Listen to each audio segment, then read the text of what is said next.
할렐루야. 6월 10일 목요일입니다. 시편 9편 11절부터 끝절 20절까지 말씀을 통해 은혜 나누도록 하겠습니다. 너희는 시온에 계신 여호와를 찬송하며 그의 행사를 백성 중에 선포할지어다. 피 흘림을 신문하시는 이가 그들을 기억하시며 가난한 자의 부르짖음을 잊지 아니하시도다. 여호와여, 내게 은혜를 베푸소서. 나를 사망의 문에서 일으키시는 주여, 나를 미워하는 자에게서 받는 나의 고통을 보소서. 그리하시면 내가 주의 찬송을 다 전할 것이요, 딸 시온의 문에서 주의 구원을 기뻐하리이다. 이방 나라들은 자기가 판 웅덩이에 빠짐이요, 자기가 숨긴 그물에 자기 발이 걸렸도다. 여호와께서 자기를 알게 하사 심판을 행하셨으며 악인은 자기가 손으로 행한 일에 스스로 얽혔도다. 악인들이 스올로 돌아가며 하나님을 잊어버린 모든 이방 나라들이 그리하리로다. 궁핍한 자가 항상 잊어버림을 당하지 아니하며 가난한 자들이 영원히 실망하지 아니하리로다. 여호와여, 일어나사 인생으로 승리를 얻지 못하게 하시며 이방 나라들이 주 앞에서 심판을 받게 하소서. 여호와여, 그들을 두렵게 하시며 이방 나라들이 자기는 인생일 뿐인 줄 알게 하소서. 아멘. 시편 9편의 하반절입니다. 계속해서 탄원시의 전형적인 모습들이 나타나고 있습니다. 하나님 앞에 은혜를 베풀어 달라고 간절히 청원을 올리는 그런 말씀, 그리고 결국은 이 모든 것들이 하나님 뜻대로 올바른 방향으로 풀어져 나갈 것이라는 확신과 고백, 그리고 다시 하나님께서 은총을 베풀어 주실 것을, 그래서 정의를 실현하여 주실 것을 간청하는 청원의 내용이 담겨져 있습니다. 오늘 11절에 너희는 시온에 계신 여호와를 찬송하라 라고 말하고 있습니다. 시온은 어떤 곳입니까? 시온은 방금 읽은 말씀에 나타난 것처럼 하나님께서 계시는 곳입니다. 시온은 하나님의 보좌가 있는 거룩한 곳입니다. 하나님께서는 그곳으로부터 당신을 향해 간절히 기도하는 의인들을 위하여 도움을 베푸시는 곳입니다. 그리고 그 시온은 하나님의 백성들을 향하여 복이 선포되는 곳입니다. 시온은 좋은 곳입니다. 시온은 하나님의 사랑이 쏟아져 나오기 시작하는 축복의 통로입니다. 너무너무나 좋은 곳이죠. 하나님께서는 그 자리를 지키시며 계속해서 당신의 백성들을 향하여 복을 폭포수처럼 쏟아 부어주고 계십니다. 정말 감사하죠? 이런 은총의 창구가 열려있고 축복의 수도꼭지가 열려있는 것이, 그것이 너무나 절실하게 필요한 우리 의인들에게는 너무나 행복한 소식, 너무나 큰 위로를 주시는 말씀인 것입니다. 우리는 마땅히 시온에서 우리들에게 그렇게 은총을 베풀어 주시는 하나님을 찬송해야 할 것입니다. 그리고 하나님께서 행하셨던 일들을 만방에 선포해야 할 것입니다. 우리가 우리 주변에 선포해야 될 내용들은 무엇입니까? 12절에 나타나고 있죠. 하나님께서는 피 흘림을 신문하시는 분이다. 그분이 억울하게 피를 흘려 고통당하고 있는 자를 기억하고 계시다는 사실을 주변에 선포해야 한다. 피 흘림을 신문한다. 다시 말해서 억울하게 피 흘린 그 억울한 사람들의 그 원수를 대신 갚아주신다. 보복해 주신다. 그 피의 값을 갚아주신다는 말씀입니다. 억울하게 죽는 사람에게 참 불쌍하구나, 안 됐다, 억울하겠지만 네가 참어, 이러고 끝나는 게 아니고 그의 죽음이 헛된 죽음이 되지 않도록, 그가 죽음의 세계에서조차 억울한 눈물을 흘리지 않도록 하나님께서 그를 억울하게 죽게 만든 사람에게 보복해 주시겠다는 것입니다. 하나님께서는 이런 공의의 하나님, 정의의 하나님이신 것이죠. 뿐만 아니라 하나님께서는 가난한 자들의 부르짖음을 잊지 않으셨도다. 의인들은요, 대부분 가난합니다. 가련합니다. 병들어 있습니다. 여러 가지 형태의 약자인 경우가 너무나도 많습니다. 우리는 세상에서 강자가 되고 싶고 많이 가진 자가 되고 싶습니다. 많이 가진 자가 부럽습니다. 그러나 그렇게 많이 가진 자가 되고 강자가 되기 위해서 불의한 자가 되어야 한다면 우리는 더 이상 그 강자를 부러워할 필요가 없는 것입니다. 왠고하니 지금은 많이 가진 것 같고 강한 것 같지만 이제 곧 하나님께서 정의를 실현하시는 순간 그들은 영원한 형벌 가운데 떨어질 것이기 때문입니다. 우리는 잠깐 가난한 자의 입장이 될지 모르지만 그러나 하나님께서 회복해 놓으신 정의의 세계에서 영원토록 행복을 누리는 것을 우리는 오히려 소망하기 때문입니다. 가난한 자들의 그 처절한 부르짖음을 하나님께서 외면하지 않으신다는 것은 하나님의 사랑이죠. 그래서 우리가 시온에서 복을 베풀어 주신 하나님께서 행하신 선한 일, 다시 말해 정의와 사랑의 모습들을 우리 주변에 널리 선포해야 될 줄로 믿습니다. 잘 알지 못하는데 어떻게 힘주어 말할 수 있겠습니까? 그러나 우리가 직접 온 몸으로 전 인격으로 부딪혀 체험을 한 이후에는 좀 잠잠히 좀 있어라고 옆에서 아무리 절제를 시켜도 우리는 목 놓아 부르짖어 외칠 수밖에 없을 것입니다. 자, 13절부터는 청원의 내용들이 나타나고 있죠. 여호와여, 내게 은혜를 베풀어 주소서. 당신은 시온에서 은혜를 베풀어 주시는 하나님이시지 않습니까? 제가 지금은 사망의 문에 있습니다. 여기 넘어져 있습니다. 하나님께서 지금 저에게 은혜를 베풀어 주지 않으시면 저는 여기서 이 문을 통과하여 사망의 세계로 들어갈 수밖에 없습니다. 그렇게 되기 전에 저를 일으켜 주시옵소서. 주여, 나를 미워하는 자에게서 받는 나의 고통을 보시옵소서. 하나님, 제가 이렇게 억울한 고통을 당하고 있는 것을 살펴보아 주시옵소서. 이것은 하나님께 무슨 좋은 구경거리 났다고 구경시키는 게 아니고요. 저의 고통을, 저의 억울함을 굽어 살펴 주시옵소서라는 간청은 구원해달라는 간청입니다. 하나님께서 보고 가만히 계시겠습니까? 하나님께서 보고 잘 봤어. 나 네가 요청한 대로 봤다. 나 분명히 봤어. 그러고서 아무 조치를 취하지 않고 가버리시겠습니까? 절대 그냥 지나가지 않으십니다. 그래, 하나님께서 은혜를 베푸시고 억울한 고통을 당하는 자들을 건져주시고 나면 14절에 이 은혜를 입은 자는 주를 찬송합니다. 주님께서 이렇게 행하신 은총과 구원을 널리 전파하는 것이죠. 그리고 주의 구원을 기뻐하여 노래하게 되는데 어디서? 사망의 문에서가 아니고 시온의 문에서. 시온이 얼마나 좋은 곳인지 조금 전에 말씀드렸죠. 사망의 문 앞은 절망의 곳이고 슬픔의 곳이고 좌절의 곳입니다. 그러나 시온의 문은 생명의 자리고 기쁨의 자리입니다. 우리는 사망의 문 앞에 버려진 것처럼 힘든 상황이 분명히 있습니다. 그 과정 자체가 생략될 수는 없습니다. 그러나 그 자리는 우리의 최종 목표 지점이 아닙니다. 우리의 생을 마감하는 장소가 아닙니다. 우리의 마지막은 사망의 문이 아니고 시온의 문입니다. 하나님께서는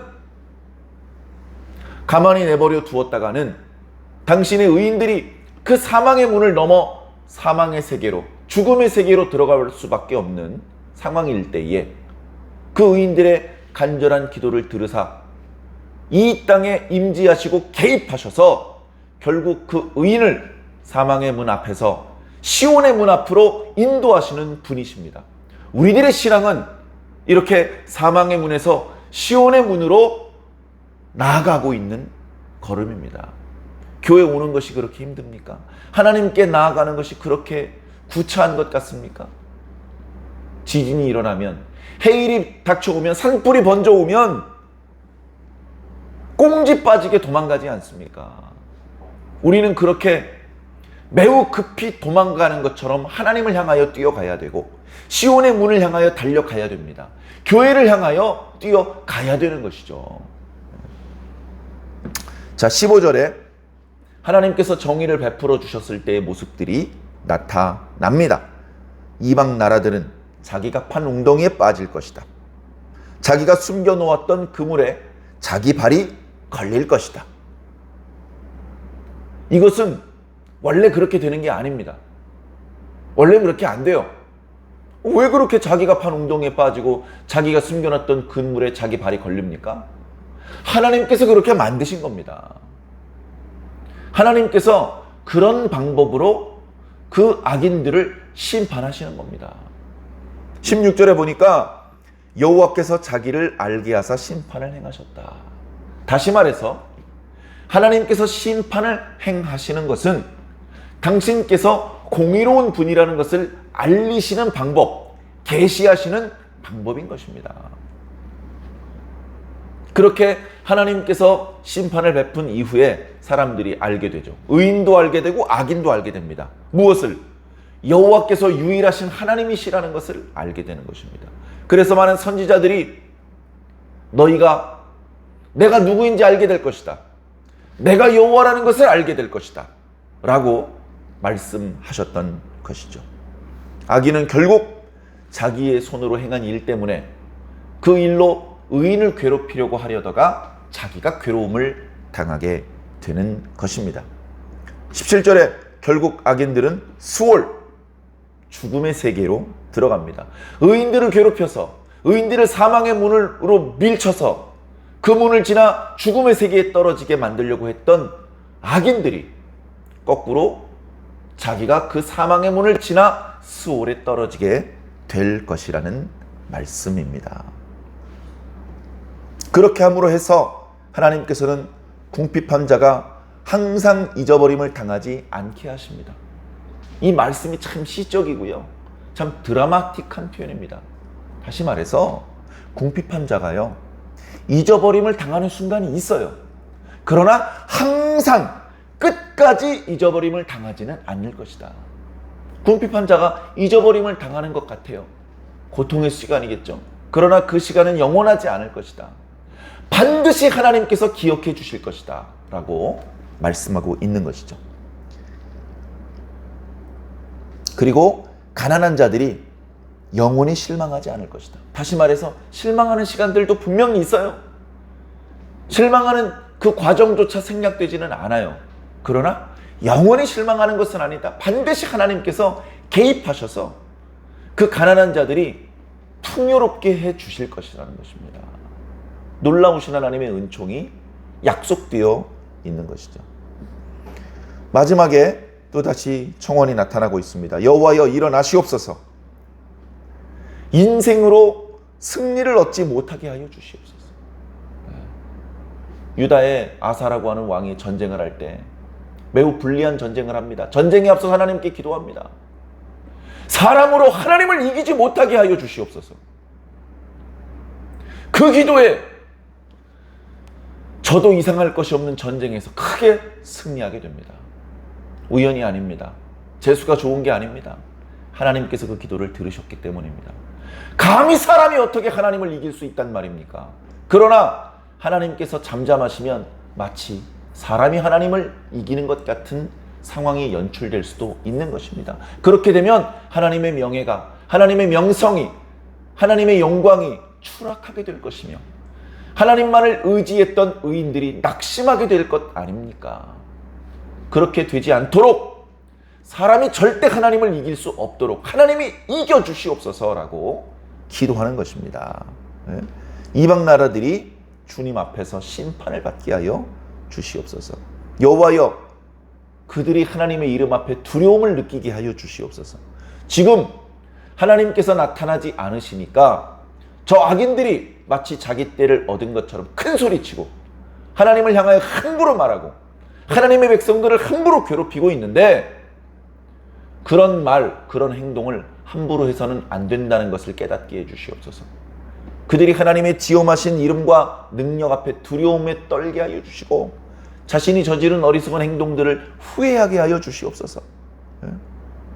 이방 나라들이 의인들을 함부로 괴롭히던 저 악인들이 자신들은 나약하고 언젠간 죽을 수밖에 없고 늙을 수밖에 없는 인간일 뿐이라는 것을 깨닫게 하여 주시옵소서. 하나님의 심판은 반드시 이 땅에 쏟아져야 됩니다. 하나님의 심판을 설교하고 어린 양의 진노를 설교하면 성도들이 안 좋아한다 그러더라고요. 사람들이 별로 안 좋아한대요. 뭘 좋아하느냐? 축복받으세요. 건강하실 겁니다. 만사 형통하실 겁니다. 하나님의 진노와 심판 같은 건 없고요. 계속해서 평화로운 세계가 이어질 것입니다. 그런 설교를 좋아한대요. 그 사람들이 듣기 좋아하는 설교를 열심히 하면 헌금은 많이 거칠 것이고 사람들은 많이 동원할 수 있겠죠. 안타까운 건 뭡니까? 그 사람의 말대로 이루어지지 않아요. 예레미야 선지자의 시대에 유다의 승리와 예루살렘의 번영을 예언했던 선지자들이 한두 명이었습니까? 근데 그 예언은 하나도 이루어지지 않았고요. 불길한 예언을 한다고 많은 사람들의 미움을 받았던 예레미야 선지자의 예언대로 유다는 멸망했고 예루살렘은 함락되었으며 유다 거민들은 포로로 끌려갔습니다. 여러분 듣고 싶어하는, 여러분들이 마음에 들어하는 설교 듣지 마시고요. 이루어질 말씀, 실제 하나님의 보좌로부터 선포된 말씀, 그 말씀을 달게 받으시기를 바랍니다. 하나님의 심판은 반드시 이 땅에 쏟아져야 됩니다. 말씀을 보니까요, 그 심판은 악인이 1번 타자가 아니에요. 의인이 1번 타자입니다. 의인들을 먼저 혹독하게 심판을 하시고 그 다음에 악인들을 진멸하십니다. 야, 의인들을 저렇게 엄한 잣대로 심판을 하고 나면 우리 악인들은 다 죽었구만, 그렇게 느낄 수밖에 없게 하나님께서 엄밀하게 심판을 하실 텐데, 우리 예수 믿는 사람들은 심판을 피하고 심판을 아예 받지도 않고 그냥 편안하게 놀고 먹다가 천국에 들어간다고 착각하지 않으시기 바랍니다. 우리야말로 하나님 앞에, 그 심판대 앞에 제일 먼저 설 텐데 그 앞에서 부끄러움이 드러나지 않도록 오늘 하루하루를 신실하게, 정직하게, 부끄럽지 않게 살아야 될 줄로 믿습니다. 오늘 하루하루가 다 심판대 앞에서 왜 그렇게 하였는지 답을 드려야 되는 그런 일들이 될 수도 있습니다. 심판을 해야 감히 하나님을 대적하고 하나님을 향하여 함부로 말하고 예수님을 만만하게 생각을 하고 우습게 생각을 했던 사람들이, 우리는 나약한 인간일 뿐이구나. 하나님, 그리고 예수님은 우리가 결코 만만하게 볼 수 있는 분이 아니구나. 하나님은 영원하신 분, 완전하신 분, 전능하신 분이구나. 우리의 나약함이 드러날수록 하나님의 완전하심이 또한 드러나는 것입니다. 심판이 베풀어지는 날, 하나님과 인간의 간격이 얼마나 먼지 비로소 깨닫게 됩니다. 하나님께서 우리에게 엄청난 아량을 베풀어 주시고 자비롭게 대해 주시니까 우리가 앉아서 예배를 드리고 우리가 편안하게 예배를 드리고 고개를 들고 예배를 드리죠. 감히 어떻게 하나님 앞에 앉아서 예배를 드립니까? 감히 하나님 앞에 어찌 양반다리로 앉아서 기도를 합니까? 감히 하나님 앞에 어디 고개를 듭니까? 거룩하신 하나님의 이름을 어디 더러운 우리 입술에 올립니까?